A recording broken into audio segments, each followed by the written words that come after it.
Hello everyone, welcome back to our channel. तो आज हम बात करने वाले हैं मेरी ज़िंदगी है के एपिसोड नंबर 33 और 34 के फुल मेगा प्रिडिक्शन के बारे में, और आपको बताएंगे कि इस ड्रामे में क्या क्या हो सकता है। टीजर देखकर हमें पता चल चुका है कि कामयाब अब अपनी की हुई जातियों का बोझ तले दब चुका है। आज के स्पेशल वीडियो में हम आपको बताएंगे कि कैसे कामयाब अपनी खोई हुई इज्जत वापस पाएगा और कैसे फरिया का गुरूर मिट्टी में मिल जाएगा। चलिए इस इमोशनल और हैप्पी एंडिंग का सफ़र शुरू करते हैं। एपिसोड 33 का आगाज़ कामयाब की उस दहशत से होगा जहाँ एक तो वो पछता रहा है, दूसरी तरफ उसको गुस्सा है कि ये सब कैसे हुआ जो उसने खबर के ठिकाने पर मचाई है। खबर जब कामयाब के हाथों अपनी मौत देखेगा तो वो टूट जाएगा और सारा सच उगल देगा।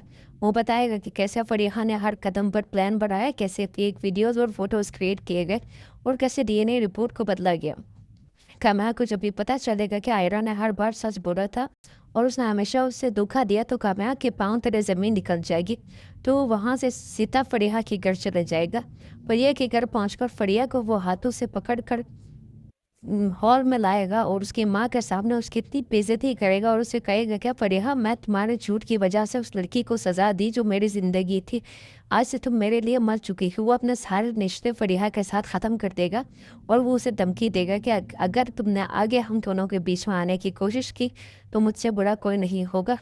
एपिसोड के आखिर में कामयाब हॉस्पिटल पहुंचेगा। आयरा वहां अपने वालिद के पास खड़ी होगी। कामयाब जब आयरा को देखेगी तो वो उसके कदमों में गिर जाएगा। वो चीख चीख कर रोएगा और कहेगा, आयरा मैं तुम्हें गलती कितनी बड़ी सजा दी, मुझे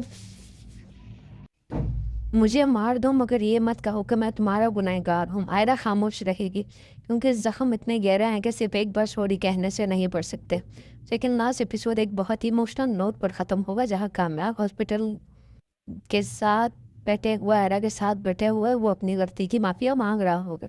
अब दूसरी तरफ ये है कि आयरा अभी भी समझती है कि कामयाब उससे नफरत करता है, लेकिन अभी कामयाब को सच में पछतावा हो चुका है कि उसने बहुत बड़ी गलती की है और वो अपनी दादी से भी यही कहेगा। इसके अलावा अब बात करते हैं एपिसोड नंबर 34 की। फिनाले का आगाज़ हॉस्पिटल के मुआजिज़े से होगा। आयरा के वालिद की हालत मज़ीद ख़राब होगी और उन्हें खून की सख्त ज़रूरत होगी। कामयाब जो पहले ही वहाँ मौजूद थे अपना खून देकर उनकी जान बचाएगा। जब आयरा के वालिद को होश आएगा और उन्हें पता चलेगा कि कामयाब ने ना सिर्फ उनकी जान बचाई बल्कि फरिया का चेहरा भी बेनकाब कर दिया, तो वो कामयाब को माफ़ कर देंगे। वो कामयाब के हाथ आयरा के हाथ में देकर कहेंगे, बेटा इंसान से गलती हो जाती है मगर तुमने अपनी निदामत से साबित कर दिया कि तुम आयरा के लायक हो। लेकिन असली इम्तिहान आयरा का है।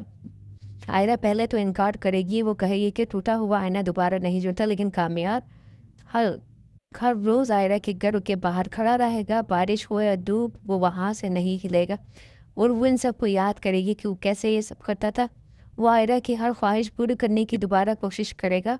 आयरा वो कामयाब की आंखों में सच में पछतावा नज़र आएगा। वो सोचेगी कि अगर कामयाब जो अपनी गलती का इतना दुख है तो उसे एक मौका दे देना चाहिए। ड्रामे के आखिरी सीन एक खूबसूरत गार्डन में होगा। माहौल बहुत ही पुरसुकून और हसीन होगा। कामयाब आयरा के लिए एक स्पेशल सरप्राइज प्लान किया होगा। वो आयरा से दोबारा इजहार मोहब्बत करेगा और उसे एक नई रिंग पहनाएगा जो उनके नए रिश्ते की निशानी होगी। कामयाब कहेगा, मेरी ज़िंदगी है तू और अब मैं कभी तुम्हें खुद से दूर नहीं होने दूंगा। अब आयरा जब घर में आएगी तो सब उसके अपने होंगे। ताती तो पहले से उससे मोहब्बत करती थी, अब आयरा की माँ भी उसे चाहने लगेगी, उसका बाप भी उसे चाहने लगेगा। और कामयाब तो पहले से उसे चाहता था और अब पछतावे के बाद वो और कोशिश करेगा कि मैं इसे साथ रखूं और मनाऊं। साथ ही हमें फरिया की एक झलक दिखाई जाएगी जब वो डर दर की ठोकरें खा रही होगी, रो रही होगी, वो पछतावा कर रही होगी कि कामयाब को छीन दिया गया मुझसे ये वो सब कुछ। खबर खुद देखता हुआ फिर रहा होगा। उसके अलावा फिनाले का खात्मा कामयाब और आयरा की मुस्कुराती हुई तस्वीर पर होगा जहां पूरी फैमिली एक साथ खुश नजर आएगी। बैकग्राउंड में ड्रामा का टाइटल ट्रैक चलेगा और व्यूवर्स को एक मुकम्मल और सुकून दे एंडिंग मिल जाएगी। तो दोस्तों ये थी हमारी मेरी ज़िंदगी है तो के फिनाले की फुल प्रेडिक्शन। हम सब चाहते हैं कि आयरा और कामयाब एक हो जाए क्योंकि उन्होंने बहुत दुख सहे हैं। आपको क्या लगता है, क्या कामयाब को इतनी जल्दी माफ़ी मिलनी चाहिए? कमेंट सेक्शन में अपनी राय ज़रूर दें। और इस ड्रामे का जो एंडिंग है वो आपके रियाज से शायद ये होगा या नहीं होगा, या क्या हो सकता है आप कमेंट में ज़रूर बताएं। बाकी अगले वीडियो तक के लिए अल्लाह हाफिज़। और अगर वीडियो पसंद आई हो तो लाइक कमेंट शेयर ज़रूर कीजिएगा और इसी तरह की मज़ीद वीडियो देखने के लिए हमारे चैनल को सब्सक्राइब कीजिए।